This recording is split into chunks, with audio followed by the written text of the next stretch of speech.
First here at 6 o'clock, meteorologist Monty Montello is here with a first check of your weather on the One's forecast. Just a soggy, rainy start to the week, Monty. The program is also open to military veterans. It defines a first-time homebuyer as anyone who hasn't owned a home in the last 3 years. Ryan, there's a little golf tournament taking place in Charlotte this week. That's this week? It is.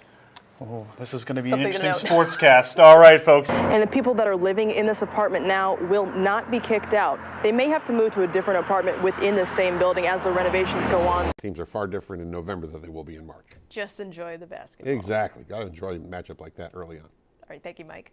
We'll have more news after the break. Construction begins on a controversial project to add toll lanes to a North Carolina interstate.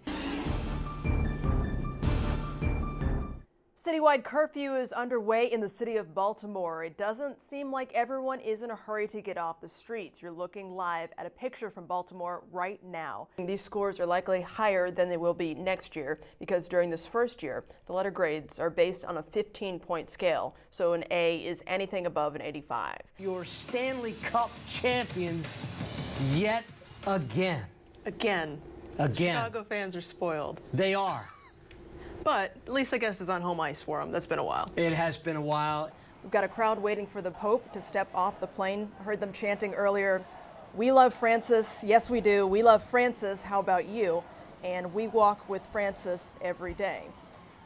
Once the Pope gets off the plane, there aren't any formal remarks scheduled for today, but he does have a busy schedule, which I will run down for you. New gun laws go into effect tomorrow in North Carolina. Now at 6, we'll take a look at the changes.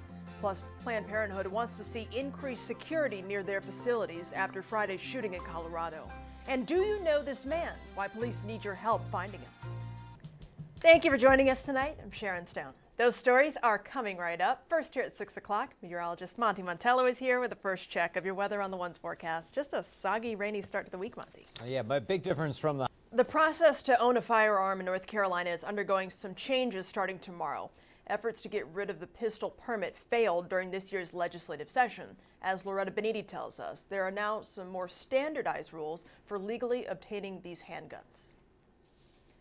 Under the former pistol permit laws, sheriffs were allowed to deny applicants a permit under a good moral character clause as part of their assessment.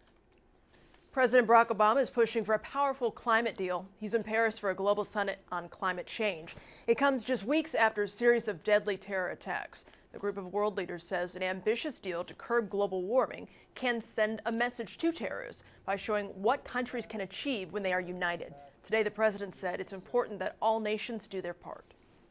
Several leaders taking part in the summit are calling on economies around the world to put a price on carbon dioxide emissions. A Colorado judge seals court documents for the man accused of killing 3 people at a Planned Parenthood clinic Friday. Robert Louis Deere, who once lived in Buncombe County, appeared in court today. He is charged with the killings of police officer Garrett Swayze and 2 civilians. Prosecutors requested sealing documents. They argued releasing the arrest warrant, search warrant for his home, and other findings would jeopardize this ongoing investigation. The Cabarrus County Sheriff's Office needs your help locating this man. They say he, along with another person, are persons of interest in connection to a shooting at a rest stop over the weekend that left a man paralyzed. Our Carly Stevenson has more. The Cabarrus County Sheriff's Office says it's too early to tell whether the shooting was random. If you have any information, you are asked to contact authorities immediately. Less than 24 hours after Governor Pat McCrory committed to signing this new abortion bill, opponents say the 72-hour waiting period is a direct campaign promise violation. Governor McCrory says that's not true. Due to my work and others' work, we did not add further restrictions to access. McCrory says signing this abortion bill does not counter a statement he made during his campaign for governor that he would sign no further restrictions on abortion into law. I followed that promise. In fact, if anything, I ensured that that bill was written so women would not be denied access. They think they are doing right by women, but they are not. Politicians are again inserting themselves between a woman and her doctor.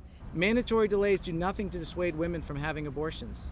They just make it harder to get them. This group supporting women's rights gathered outside of the governor's office to express their disapproval. As a physician, I provide my patients with the best and most comprehensive care possible.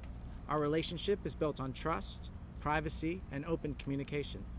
The provisions of this bill undermine that trust and privacy. The governor says most people don't know it takes a phone call to start the clock on the 72 hours. And I think when most people find that out, they go, that's reasonable. That's a reasonable process to go through. It all comes down to differing definitions of access and restrictions. The governor's trying to spin this the best way possible. He's trying to say, look, this is a health issue, and then, you know, the 72-hour window does start at a phone call, not with the first office visit.